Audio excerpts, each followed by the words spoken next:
Hello and welcome Iqbal industrial services. मैं Mohammad Iqbal Khan advocate. आज का लीगल लेक्चर है Karachi family law and lawyer के फैमिली लॉ में क्या चीज़ इंक्लूड है, उस हवाले से अगर आपको कराची में फैमिली लायर्स की ज़रूरत है तो वो भी हमारी आप सर्विसेज ले सकते हैं। तो आज हम ये बता रहे हैं कि फैमिली में कौन कौन केसेस आते हैं, फैमिली लॉ किन केसों पर मुश्तमिल है, कौन से केसेस हैं जो फैमिली कैटेगरीज में आते हैं और कौन से ये केसेस जो फैमिली कोड की जुरिडिक्शन बनाते हैं, जो हम फैमिली कोड में फाइल कर सकते हैं। अगर आपको इनमें से किसी भी केस का सामना है तो आपको ये मालूम होना चाहिए कि ये केसेस ये फैमिली कोड की जुरिडिक्शन बनती है, ये फैमिली कोड ही के पास जाएंगे। कौन कौन से केसेस फैमिली केसेस में शामिल होते हैं, आज के लेक्चर में हम ये डिस्कस कर रहे हैं। देखिए, फैमिली लॉ जो अगर हम देखते हैं तो फैमिली लॉ, पर्सनल लॉ मुख्तलिफ मजहब का मुख्तलिफ है। फैमिली कोड एक है, फैमिली कोड एक्ट है जिसके तहत ये केसेस होते हैं। मुस्लिम का west Pakistan Muslim family law ordinance 1961 का है, पारसी का अलहदा है, क्रिश्चियन का अलहदा है, हिंदू का अलहदा है। तो मुख्तलिफ मज़ाहब के अलहदा अलहदा पर्सनल लॉ है, फैमिली लॉ है। मगर इन सब को डील जो करता है वो फैमिली कोड एक्ट डील करती है और वो ऐसे सारे केसेस फैमिली कोड की जुरिडिक्शन में फैमिली कोड के पास फाइल होते हैं। अब हम वो डिटेल अगर देखते हैं, जैसा कि सेक्शन 5 है, शेड्यूल है, पार्ट 1 है फैमिली कोड एक्ट का, उसमें अगर हम देखते हैं कि उन केसेस की डिटेल मौजूद है जो फैमिली लॉ से रिलेटेड केसेस है और वो केस फैमिली कोर्ट में फाइल होते हैं, उसकी जुरिडिक्शन फैमिली कोर्ट है। देखिए, पहले नंबर पर है डेजुलेशन ऑफ मैरिज।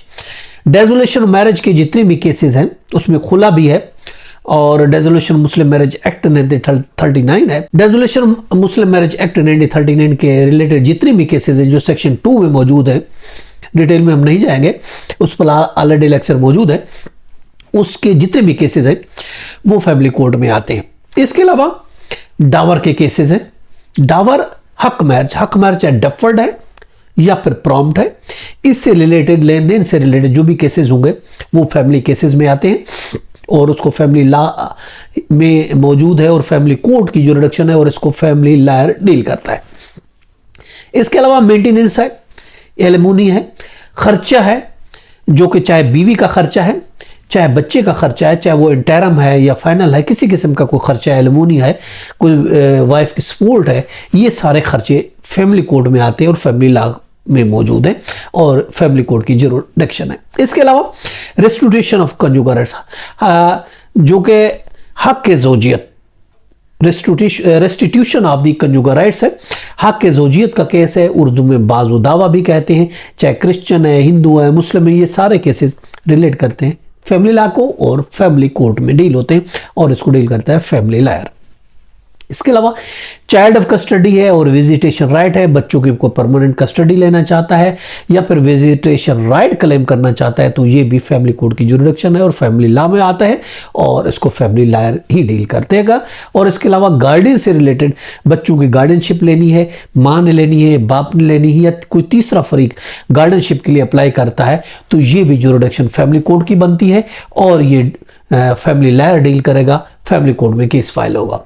इसके अलावा matter pertaining to the return of the child under the Hague convention of the civil aspect of international child abduction in 1980 के तहत हेग कन्वेंशन, देखिए पाकिस्तान भी सिग्नेटरी है हेग कन्वेंशन का।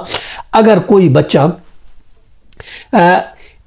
इलीगली तौर पर, गैर कानूनी तौर पर बच्चे को रिमूव कर दिया जाता है, बच्चे को दूसरे मुल्क को लेके जाता है, चुनाचे हेग कन्वेंशन के तहत वो बच्चा वापस लाया जा सकता है, जिसके लिए अगर बच्चों के अब्डक्शन का मैटर्स है, बच्चों के कोई इलीगल तौर पर दूसरे मुल्क में भेज दिया गया है और उसको वापस लाना, तो ये भी फैमिली कोड की जुरिडिक्शन याद रखे बनेगी और उस हवाले से फैमिली कोड ही में केस फाइल होगा। इसके अलावा जेक्टिटेशन ऑफ द मैरिज है।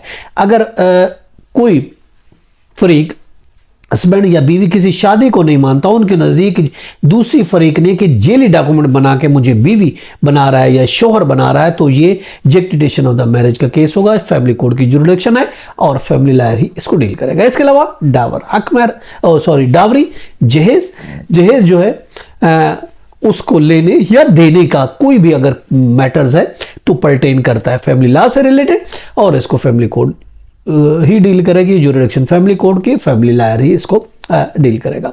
इसके अलावा पर्सनल प्रॉपर्टी है या बिलोंगिंग है वाइफ की या चाइल्ड की, जो कि माँ के साथ अगर कोई बच्चा रहता है उसकी पर्सनल कोई चीज़ें हैं, या माँ की कोई पर्सनल बिलोंगिंग है या हस्बैंड कोई पर्सनल बिलोंगिंग है, तो ये मैटर्स भी फैमिली कोर्ट में आएगा और इसकी जुरिडिक्शन फैमिली कोड बनती है और फैमिली लॉयर इसको डील करेगा। इसके अलावा अगर हम बात करें दूसरी कोई भी मैटर जो कि निकाहनामा से रिलेटेड है, निकाहनामा में जितने भी केसेस जो कॉलम है उससे कोई डिस्प्यूट क्रिएट होता है, उस निकाहनामा से रिलेटेड कोई भी चीज़ है, कोई भी मैटर्स है या कोई डिस्प्यूट है या कोई रिकवरी है, लेन देन है, डिक्लेरेशन है, कोई भी चीज़ है फैमिली निकाहनामा से रिलेटेड, कोई भी अगर कोई डिस्प्यूट, याद रखें फैमिली निकाहनामा से रिलेटेड कोई अगर डिस्प्यूट इरेज हो तो वो भी फैमिली कोड की जुरिडिक्शन है और इसको फैमिली लॉयर जो है इसको डील करेगा और इसकी जुरिडिक्शन फैमिली कोड में केस फाइल होगा। तो ये सारे जो आज हमने बताया ये फैमिली मैटर्स होते हैं, फैमिली केस होते हैं। खुला का, तलाक का, हक महर, जो भी हमने डिटेल में बताया, ये जितने भी केसेस हैं तो ये सारे रिलेट करते हैं फैमिली जुरिडिक्शन से, तो ये फैमिली केसेस में आते हैं। तो फैमिली अगर ये सर्विसेज अगर आपको चाहिए तो हमारी सर्विसेज मौजूद हैं। कराची फैमिली लॉयर्स की सर्विसेज के हिसाब से आप हमसे कांटेक्ट कर सकते हैं। इसके अलावा कराची के अलावा लाहौर, इस्लामाबाद में भी हमारी सर्विसेज मौजूद है, तो उसके लिए आप हमसे कांटेक्ट कर सकते हैं। या कोई और लायर करना है तो कॉम्पिटेंट लायर हमारे ये है एक सजेशन है कि आप कॉम्पिटेंट लायर जो है उसको एंगेज करें ताकि बाद में आपको किसी किस्म का कोई मसला पैदा ना हो। ये था आज का लेक्चर। इजाज़त, कल फिर मिलते हैं। Have a nice day. अल्लाह हाफ़िज़।